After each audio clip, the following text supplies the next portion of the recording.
बगुला बगत की कहानी।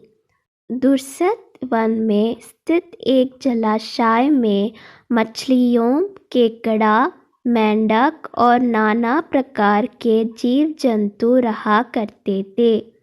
तालाब के किनारे एक बूढ़ा बगुला भी रहा करता था। बूढ़ा बगुला भोजन के लिए तालाब की मछलियों पर निर्भर था। वह दिन भर तालाब किनारे गात लगाए बैठा रहता। जैसे ही कोई मछली नजर आती उसे लपकर पकड़ लेता और अपने पेट की ज्वाला शांत कर लेता था। लेकिन धीरे धीरे उसकी आंखें कमज़ोर होने लगी और मछलियाँ पकड़ना उसके लिए दुष्कर हो गया।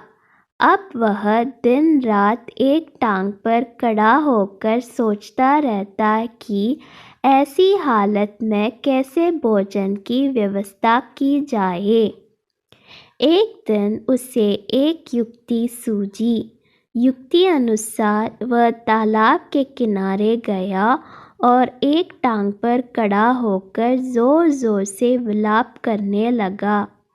उसे इस तरह विलाप करता देख तालाब में रहने वाला एक केकड़ा आश्चर्यचकित हो उसके पास आया और पूछने लगा, बगुलो मामा, क्या बात है?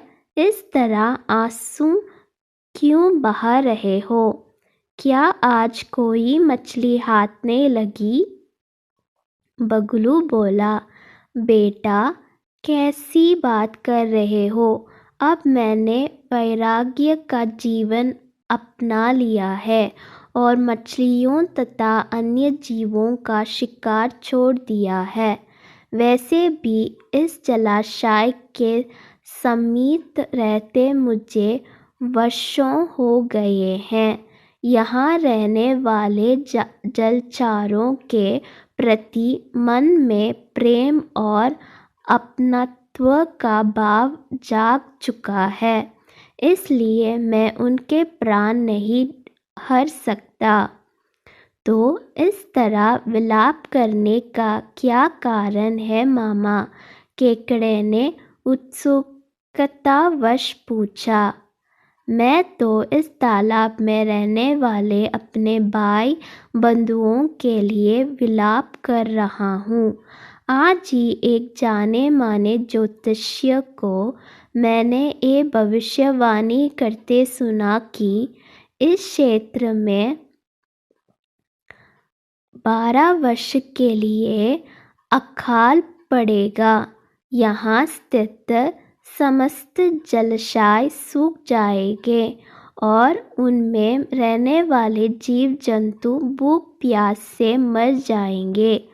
आसपास के सभी छोटे जलाशयों के जीव जंतु बड़ी बड़ी झीलों की ओर प्रस्थान कर रहे हैं, किंतु इस जलाशय के जीव जंतु निश्चिंत बैठे हैं।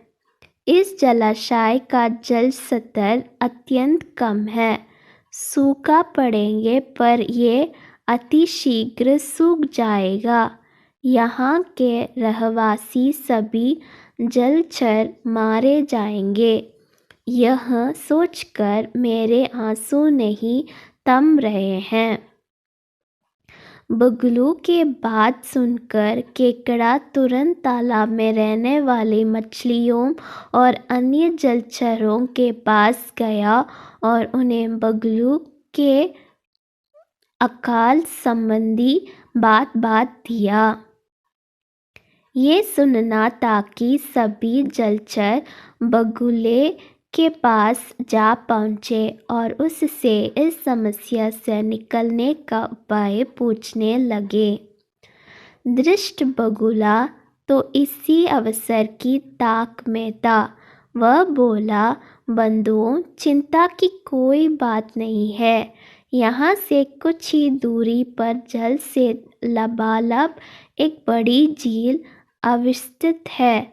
वहाँ का जल अगले 50 वर्षों तक नहीं सूखेगा। मैं तुम्हें अपनी पीठ पर लाद कर उस झील में छोड़ जाऊंगा। इस तरह तुम सबकी जान बच जाएगी।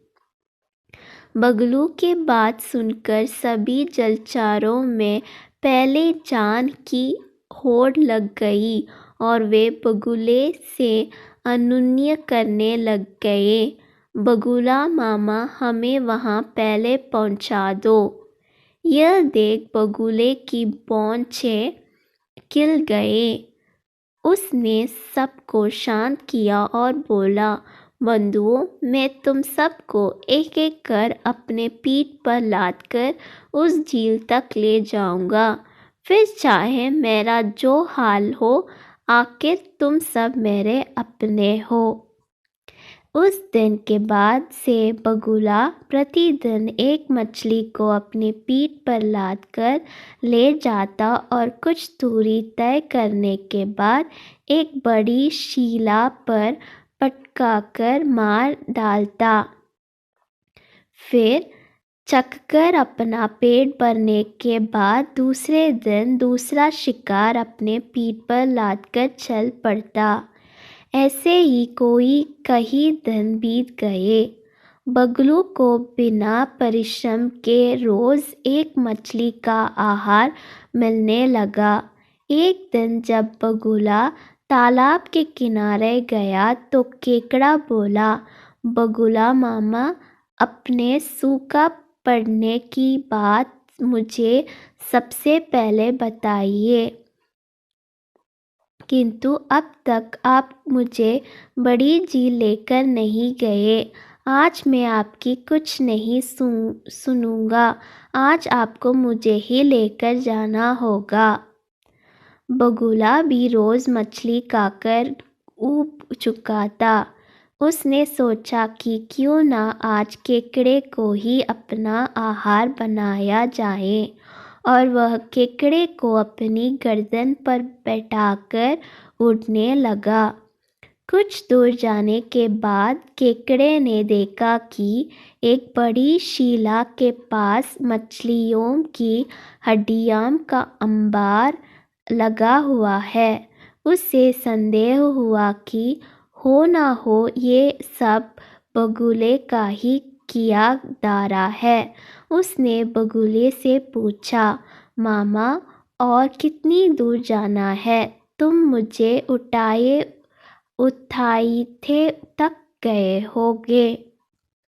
शीला तक पहुंचने के बाद बगुले ने सोचा कि अब वास्तविकता बताने में कोई अर्ज नहीं।